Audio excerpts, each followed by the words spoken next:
அவர் இருந்துக்கிட்டே இருந்தார் என்று சொன்னால் நம்ம உதவும் கரங்கள் களஞ்சியம் நிரம்பாது, காலியாகிட்டே தான் இருக்கும்.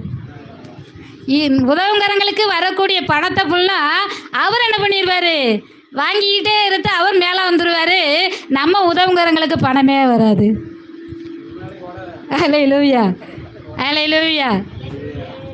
அதை கர்த்தர் வெளிப்படுத்தினார். இந்த நபரை நீ நம்பாத, இவர் ஒரு மாயையான மனுஷன், இவனை நீ நம்பாத, இவனை சேர்க்காத அப்படின்னு சொல்லி கர்த்தர் சொப்பனத்தில் தெளிவாய் காண்பித்ததுனால அப்படியே நாங்கள் என்ன பண்ணிட்டோம், அவரை இந்த உதவுங்கரங்களை விட்டு வெளியே எடுத்துட்டோம். இப்போ உதவுங்கரங்களுக்கு ஆட்டோமேட்டிக்காக காணி என்ன பண்ணுது, வந்து கொண்டே இருக்கு. கர்த்தர் ஆசீர்வதித்து கொண்டே இருக்கிறார். அல்லேலூயா. இப்படிப்பட்ட மனிதர்களோடு நம்ம ஐக்கியம் வைத்திருந்தோம் என்று சொன்னால் நமக்கு இருக்கிற ஆசீர்வாதத்தெல்லாம் சுரண்டி சுரண்டி எடுத்துருவாங்க. அதனால் கவனமாக இருக்கணும். அதனால தான் சங்கீதக்காரன் தாவீது சொல்கிறாரு, மாயையை பேசும் வாயையும் கள்ளத்தனமான வலதுகையை உடைய இந்த மனுஷனுக்கு என்னை தப்புவீங்க ஆண்டவரே. நீங்கள் இப்படிப்பட்ட மனுஷன்ட்டு என்னை தப்புவிச்சாதான் என் பிள்ளைங்களும் ஆசீர்வாதமாக இருக்கும், என் களஞ்சியங்களும் பூரணமாக நிரம்பும். அப்போ தான் சத்துரு உள்ளே நுழைய முடியாது. அதனால் இப்படிப்பட்ட மனிதர்களை விட்டு என்னை தப்புவியும். அல்லேலூயா. நீங்களும் அடையாளம் கண்டு கொள்ள வேண்டும். உங்களோட உறவில் இருக்கிறவங்க, ஐக்கியத்தில் இருக்கிறவங்கள நீங்கள் என்ன பண்ணணும், அடையாளம் கண்டு கொள்ள வேண்டும். அதுக்குன்னா ஆண்டவர்கிட்ட ஜெபிக்கும் போது ஆண்டவர் உணர்த்துவார், இவங்க எப்படிப்பட்டவங்க, இவங்க எப்படிப்பட்டவங்க என்பதை கர்த்தர் நமக்கு உணர்த்துவார். அல்லேலூயா. அப்படிப்பட்ட நபர்களை விட்டு நாம் விலகி இருந்தால் நாம் நிச்சயமாக ஆசீர்வதிக்கப்பட்டு மேலே வருவோம். அல்லேலூயா, அல்லேலூயா. அப்போ இரண்டாவதாக நீங்கள் ஆண்டவரை உமக்கு பிரியமானவர்களை என்னோடு ஐக்கியமாக்கி உதவி செய்யும். அல்லேலூயா. அப்படின்னு சொல்லி இங்கே ஜெபிக்கும் பொழுது அவருக்கு ஏற்ற நபர்களை உங்களோட ஐக்கியத்துக்குள்ளே கொண்டு வருவார். ஆண்டவரே, இப்படிப்பட்ட நபர்கள் என் கூட ஐக்கியம் வைக்கக்கூடாது, மாயையை பேசுகிற வாயுடைய நபர்கள் என்னோட ஐக்கியம் கொள்ளக்கூடாது, கள்ளத்தனமான கையை உடையவர்கள் இந்த ஐக்கியத்தில் வரக்கூடாது. ஆண்டவரே, நீங்கள் தான் அவர்களை தடுத்து நிறுத்த வேண்டும்.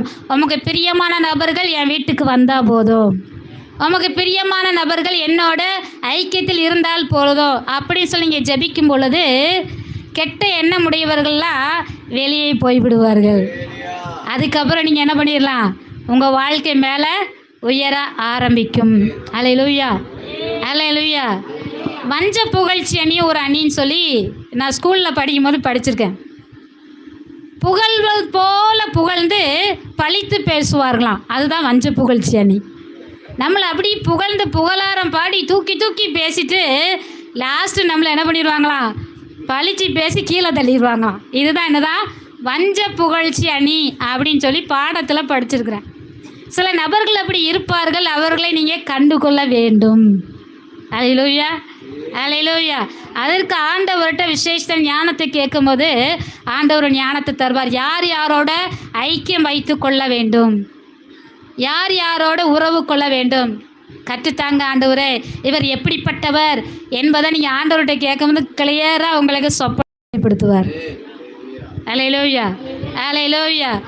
உங்களுக்கு நிற்கிறவங்க நீங்கள் மேலே வந்தால் நல்லா இருப்பீங்கன்னு சொல்லி நல்ல எண்ணத்தோடு இருக்கிறவர்களோட உங்கள் ஐக்கியம் இருக்கும் பொழுது தான் நீங்கள் மேலே வர முடியும். அல்லேலூயா, அல்லேலூயா. அப்போ நம்முடைய ஜெபம் எப்படிப்பட்ட ஜெபமாக இருக்கணும், அந்த சங்கீதக்காரன் தாவீது ஜெபித்தது போல மாயையை பேசக்கூடிய நபர்களை விட்டு என்னை விலக்கி காத்துக்கொள்ளும், கள்ளத்தனமான வலதுகையுடைய மனிதனை விட்டு என்னை தப்புவியும் என்று ஜெபிக்கும் பொழுது நமக்கு அந்த 3 விதமான ஆசீர்வாதம். நம்முடைய குமாரர்கள் இளமையில் ஓங்கெழுத விருச்சங்கண்டுகளைப் போல இருப்பார்கள். நம்ம குமாரத்திகள் சித்திரம் தீர்த்த அரண்மனை மூளைக்கற்களைப் போல இருப்பார்கள். அடுத்து நம்முடைய களஞ்சியம் எல்லாம் பூரணமாய் நிரம்பும். அடுத்தபடியாக சத்துரு உள்ள நுழைய முடியாது. அல்லேலூயா. இப்போ 3வது பாயிண்ட்டாக நம்ம பார்க்க போகிறோம். கடைசி வசனத்தில் இவ்விதமாக சீரை பெற்ற ஜனம் பாக்கியம் உள்ளது, கர்த்தரை தெய்வமாக கொண்டிருக்கிற ஜனம் பாக்கியம் உள்ளது. அல்லேலூயா. கர்த்தரை நாம் தெய்வமாய் கொண்டதுனால நாம் எப்படிப்பட்டவர்களாக இருக்கிறோமா, பாக்கியவான்களாக இருக்கிறோம், நம்ம ஆசீர்வதிக்கப்பட்டவர்களாக இருக்கிறோம்.